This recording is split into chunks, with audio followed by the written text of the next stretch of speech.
Hi, my name is Greg, and my project is called The Effects of Transportation on the Value of Commercial Real Estate. My co-advisors were Professor Aaron Escobedo and Professor Eric Chan. I would like to give them both a huge thank you. It was a pleasure to work with you both throughout this project, and without you, I could not have completed it. So the property we looked at in this study is a property in Somerville, Mass., a large mixed-use development with retail and residential uses called Assembly Row.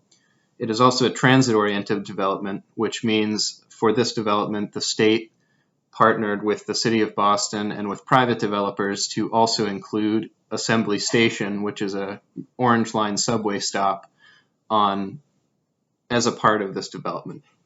So this makes for a very interesting set of circumstances for this development, in which you have both the benefit of transportation being very accessible, but also the negative externalities such as noise and smell that are associated with a subway station, and how that impacts both properties at Assembly Square, but also the surrounding community and their properties. So this initially started as me really wanting to isolate what kind of effect this had on the commercial properties within Assembly Square.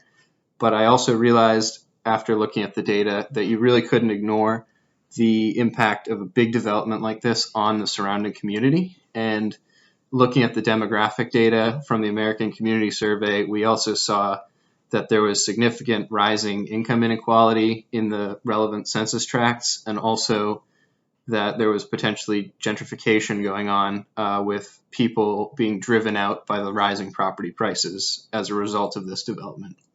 So those were the two main focuses of my paper, and I'm going to tell you a little bit about what we found. So in our initial regression, which was just a basic least squares regression like we did in QTM, we found that the post-2012 variable, which is whether or not the property in question per data point was sold after or before 2012, which was the date the groundbreaking started for Assembly Row. We also looked at post-2014, which was the completion of Assembly Row. And we found that for this regression, if the property was sold after 2012, after the groundbreaking, it was going to be worth significantly more money than if it had been sold prior to that, which would suggest that the development itself and the added transportation significantly increased the property value. So the second technique we used was something called the difference in differences method, which establishes treatment and control groups, kind of like a lab-based experiment. And it really tries to isolate that if everything else is affecting a property equally, what is your variable of interest doing? So for us, that was the distance from Assembly Row, how close or far every single property was. And what we found here was actually an even more dramatic result, that if you were in the 2 years we looked at, 2012 and 2014 specifically, if you were after those years, but also close to Assembly Row, you saw a dramatic increase in price.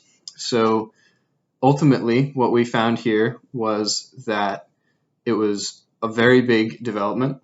We also saw that as a result of the size of that development, it was increasing property prices in the area. And also, unfortunately, it was contributing to inequality likely, and it was also likely driving people who lived there out. So those are some of the major takeaways for a big development like this, and thank you for listening into my project.